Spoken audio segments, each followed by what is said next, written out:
yen to akase bono so na kire se medemo kwa ko ginam ewo ye konfo ba ye friend no ye nana agrada the great nana agrada o kire so no wako bani akwakoji eduro ade aba ye ne sika gari o sika gari mami e hye sa adwumadi we ya se bre no ye konfo ne tu atwi ya na se nyankopon epa ne so entoma no ana ye se ne sa de wasesa de obaye osofo ana de edi foforo eto no so aye friend se aye evangelist Mama Patricia Ote na sorry I din all the to so Heaven's Gate Chapel. Na adofo se fofra ba to adwane se enche bia na mami nkofo bi ade nsemi beto na so a omo kire se wa du pi o ma na wo bu omo se kakase pa anya asem keto a ko so ade ko hwehwemu ehun se no ade aye agrada aye na nya adepa ena agrada ababonten ebadi nkomo bi ade afa ye gana mamu hanom na edin a wo de boboy a wo kire se aye papa bi so efe na ye kofi odro ono so na ye kofa ba de ma aye Alabaster Miracle Church anono osi oni na na edisika no oni na edisika na na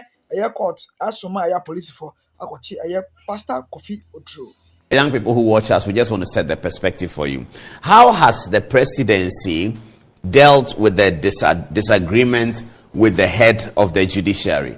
It's important that in all constitutional regimes, and beginning from 1778, when Montesquieu wrote that book entitled The Spirit of the Laws, the issue about separation of powers, independence of the three arms of government, and some people add the fourth being the media, has become very, very paramount. And it's almost like a measure of how a democratic environment is working, whether the legislative arm is independent of the executive and vice versa, and the judiciary and all of that. Because there's always bound to be tension between the heads of these institutions. One wants something done. The executive has its role to implement policy. The legislature has its role to make law. But you will find that in checks and balances, all of them have a way of, legislature has a way of doing policy or shaping policy or changing policy. The judiciary has a way of changing legislation by using, they call it judge-made law.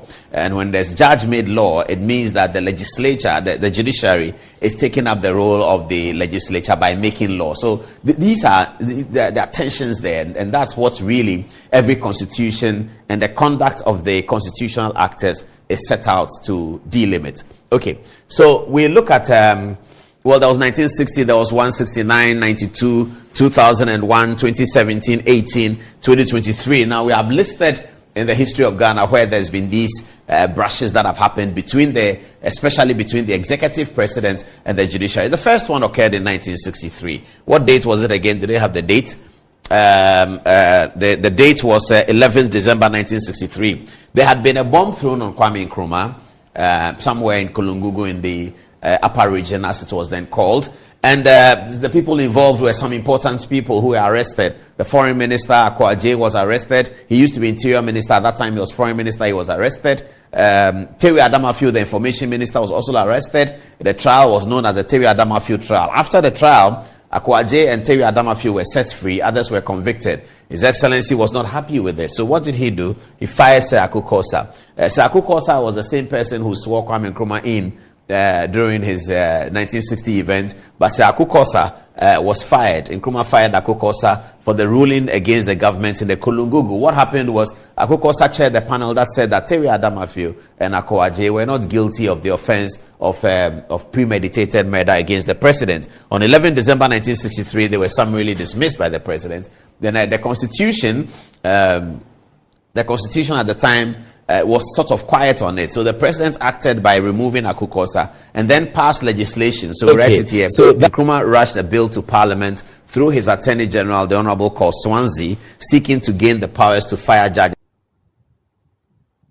Subsequently, the parliament passed that law for the Osage. So Edward Akufo-Addo was sacked, and also sacked was Kofi Adumoah-Bossman and R.S. Blame. They were all fired as Supreme Court justices. So that ended one chapter. Those who wrote the constitution were eager to stop the president or the leader of the government from being able to remove the chief justice. So the 1969 constitution has no role for the president to remove the chief justice. It has no Article 146 process. In fact, the 1969 constitution went to the other extreme, where the leader of the government, the prime minister, can under no circumstance remove a chief justice. Nobody can send a petition. That window was completely closed as to whether somebody can send a petition for the removal of the Chief Justice. Given the history that the First Republic came from, the good people of Ghana at the time decided that no, they don't want that. So the only thing that Busia could do when, of course, the brushes always happen, Busia was concerned about a ruling of the Supreme Court. What was it about?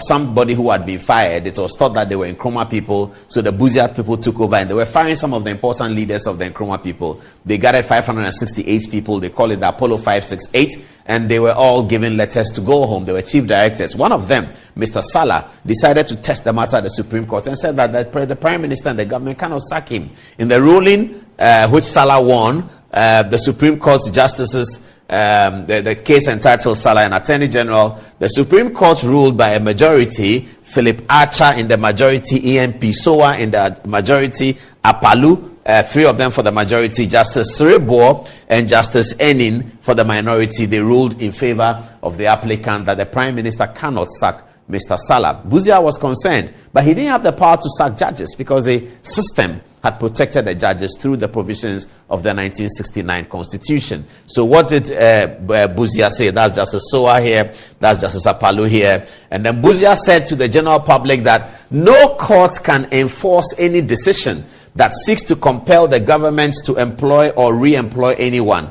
That will be a futile exercise, and I wish to make that perfectly clear. 18th April 1970 is when Prime Minister Busia made the statement. Busia did not have the power to fire the judges, but perhaps if he did, maybe he would have fired somebody, because these things get to high pitch. But it is important that the system works in a way that stops the politicians who can get emotional about some of these things and stops them quite nicely. So that was the experience over there in the Second Republic. Now, let's come to the 1992 Constitution. Suffice it to say, though, that the 1979 Constitution had a provision like Article 146. I think it was Article 125 or something like that. It's in the 1979 Constitution. You can Google and check. Article 124, they are being corrected. It's Article 124 of the 1979 Constitution had a provision very similar to Article 146 that we have today. It allowed the impeachment process, but it was to be guided very, very carefully and used only sparingly in the extreme situations. But enter 1992, where we have an Article 146 process that could herald the removal of a Supreme Court judge or a Chief Justice. On 31st December in the 31st December decision, which was in 1993 actually, Flight Lieutenant Rawlings was unhappy with the ruling. What happened? The Supreme Court gave a verdict, a very damning one, a 5-4 decision in favor of the NPP, which had gone to court to apply that J.J. Rawlings' military coup d'etat that brought him to power, and which of course ended and heralded the 1992 Constitution, cannot continuously be celebrated under a constitutional dispensation. This was the case that was sent to court by Peter Ajete, may he rest in peace, former Speaker of Parliament, and at that time a leading member of the NPP. He later became its chairman. Peter Ajete was